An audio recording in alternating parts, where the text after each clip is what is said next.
میں آپ نے جو جتنی باتیں کی ہیں میں اتنا ضرور کہہ سکتی ہوں کہ ہم کنٹینیوشن میں کوشش کرتے ہیں کہ کراچی ایشوز کو ہائی لائٹ کرتے رہیں، اسی لیے آپ کو بھی آج زحمت دی ہے میں نے، کیونکہ آپ کا کانٹینٹ میں نے جب دیکھا تو میں نے کہا ذرا میں آپ سے پوچھوں کہ آپ جس طرح آپ نے ابھی علاقوں کے نام لیے ہیں، اب لوگوں کو یہ بھی نہیں پتا ہوگا کہ مشرف کالونی ہے کدھر، مانسہرہ کالونی کوئی ہے بھی یہاں پر کہ نہیں ہے، تو لوگوں کو ایٹ لیسٹ نہیں پتا ہوگا، اتنی نالج نہیں ہوگی. لیکن کیا آپ سمجھتی ہیں کہ حقیقی طور پر آپ بحیثیت سیاسی جماعت کی سربراہ کوئی ایسا روٹ میپ دے سکتی ہیں، کوئی پلان ہے کہ کسی طرح سے شہر کے دیکھیں چٹکی بجا کر فوری طور پر، یا آپ کے پاس کوئی ایسے مسلز بھی نہیں ہیں، آپ کے پاس ایڈمنسٹریشن نہیں ہے کہ آپ چیزوں کو بہتر کر سکے، but you can give the road map even though اور دا پلان از ویل. سو آپ اس پہ کیا چیزیں سمجھتی ہیں کہ فوری طور پر کیا چیزیں ہیں جو شہر میں بہتر ہونے کی ضرورت ہے؟ Plan is very simple. آپ کو کراچی کی باغ دوڑ کراچی جو چلاتا ہے اس کے ہاتھ میں دینی پڑے گی. کراچی کون چلاتا ہے؟ ٹیکس کون دیتا ہے؟ سب سے زیادہ ٹیکس لیاقت آباد سے آتا ہے نا. سب سے زیادہ ٹیکس آپ کہاں سے جمع کرتے ہیں؟ آپ اپنے کاروباری طبقے سے کرتے ہیں، آپ اپنی بزنس کمیونٹی سے کرتے ہیں، آپ اپنی سیلریڈ ہم لوگ دیتے ہیں نا، یہ لوگ تو نہیں دیتے. مطلب جب سے میں ٹی وی پہ کام کر رہی ہوں مجھے تو سمجھ نہیں آتی کہ یہ جو ساری بیگمات ہیں میں ان سے زیادہ ٹیکس پے کر رہی ہوں. کسی بیگم کا میں سنتی ہوں 408 روپیہ ٹیکس، اور آپ کو پتہ ہے ہماری تو تنخواہ کٹ کے آتی ہے پھر بھی ہم سے ایکسپیکٹ کیا جاتا ہے. ثنا ہنس رہی ہیں بیکاز یہ سمجھ رہی ہیں ہم سب نے یہ جو ان کے کیا ہوتے ہیں خدا نخواستہ انکم ٹیکس ریٹرنز، اور ان کی جب یہ مجبوراً ان کو اپنا ڈکلیئر کرنے پڑتے ہیں ایسیٹس اثاثے، ہم نے وہ دیکھے ہیں.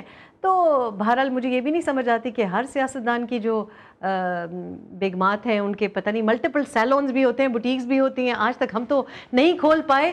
بہرحال اٹس گڈ کہ خواتین انٹرپرینورز کام کر رہی ہیں بہت اچھی طرح سے. لیکن آئی ریئلی تھنک کہ بزنس کمیونٹی کو جس طریقے سے یہ حکومت ٹریٹ کر رہی ہے، ہم آپ نے بڑی دو باتیں بڑی بہت تیزی سے کی ہیں. آپ نے کہا کہ کراچی کی باغ دوڑ کراچی والوں کے حوالے کرنی پڑے گی، بزنس کمیونٹی نام لیا لیاقت آباد کا. what do you mean exactly؟ نہیں، لیاقت آباد اس لیے بیکاز لوگوں کو شاید پتہ نہ ہو کہ آپ کا جو سپر مارکیٹ ہے وہ بہت زیادہ ٹیکس جمع کرتے ہیں. میں نے اس لیے وضاحت کی، تو اس کو بالکل اس سے نہ کنفیوز کر. جب میں کراچی والوں کی بات کرتی ہوں نا، دیکھیں میں اردو اسپیکنگ نہیں ہوں، لیکن کراچی والا میں سمجھتی ہوں ہر کوئی ہی مہاجر ہے. ٹھیک بات، ٹھیک ہے نا. پشتون یہاں پہ آئے مہاجر ہے، بالکل ٹھیک. بلوچ یہاں پہ آتا ہے مہاجر ہے، بالکل. سرائکی آئے ہوئے ہیں، اب بہت زیادہ سرائکی آئے ہوئے ہیں. بالکل. اب میں جب کسی پبلک ایونٹ پہ یا کبھی بھی کوئی بات کرتی ہوں، آپ نے دیکھا میں نے جب NFC ایوارڈ پہ جب ایک ویڈیو کیا، میں نے تو کسی سیاسی جماعت کا نام نہیں لیا، میں تو کسی کا نام نہیں لیا. میں نے تو پوچھا کر کیا رہے ہیں بھئی، میں آپ کو پیسے دے رہی ہوں، آپ کر کیا رہے ہیں؟ اور یا تو آپ نے مونگ پھلیاں دی تھی نا، پھر بچ گئی، پھر میں نے دوبارہ پھر سمجھایا. دیکھیں میں آج آپ نے کہا بڑی روانی سے بات کر گئی ہیں، میں تو کرتی رہوں گی. میں تو بار بار ثنا ہاشمی کے شو پہ بھی آ کے بات کرتی رہوں گی، میں کٹی پہاڑی پہ بھی جا کے بات کرتی رہوں گی. اور لیاقت آباد کیوں کہا میں نے؟ Please I do want to explain کہ کراچی والے کا مطلب یہ نہیں کہ میں کوئی سیپریٹسٹ ایجنڈا لے کے آئی ہوں. آئی تھنک کہ کراچی ایک بہت خوبصورت ڈائیورسٹی، مطلب آپ چپے چپے پہ ابھی آپ کی کافی جس نے بنائی ہے وہ پشتو اسپیکنگ ہے، ٹھیک ہے. ہمارے گھروں میں آج کل اتنا اچھا ماحول ہے کہ اگر سندھی ہماری بھابھی ہیں تو اردو اسپیکنگ ہمارے بھائی ہوں گے. اور ہمارے اب بچے جو 21 سے 25 سال کا نوجوان ہے نا، جو 18 سے اب 29 سال کا نوجوان ہے، جس کے پاس روزگار نہیں ہے، جس کو آپ اب چاہ رہے ہیں کہ وہ بالکل ہی ملک چھوڑ کے چلا جائے، نہ وہ یہاں پہ سٹارٹ اپ کر سکتا ہے، نہ وہ بیوروکریسی میں نہیں آ سکتا. آئی تھنک کہ ان میں یہ نہیں ہے، لسانیت نہیں ہے، پوچھتے نہیں ہیں. یہ بچے ہمارے راتوں کو لیٹ بیٹھ کے فٹ بال کھیل رہے ہیں، پیڈل ٹینس کھیل رہے ہیں، پوچھتے نہیں ہیں کہ تمہارا والد سندھی ہے کہ نہیں. اگر میں پوچھ رہا ہوں کسی سے کہ یہ تمہارا دوست پشتون ہے، مجھے نہیں پتا، یہ سرائکی، مجھے نہیں پتا. یہ بڑی اچھی بات ہے.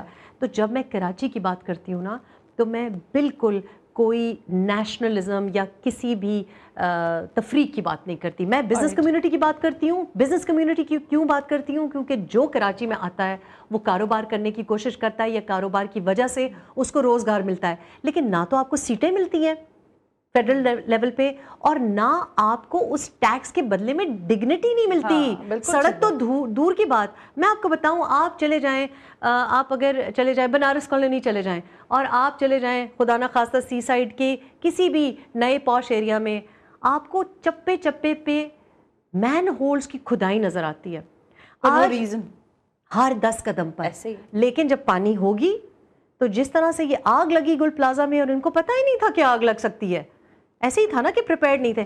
اب جب جون جولائی میں بارش ہوگی پھر ان کو پتہ نہیں ہوگا، اچانک سے بارش ہو جائے گی، پھر اچانک سے پانی کھڑا ہوگا.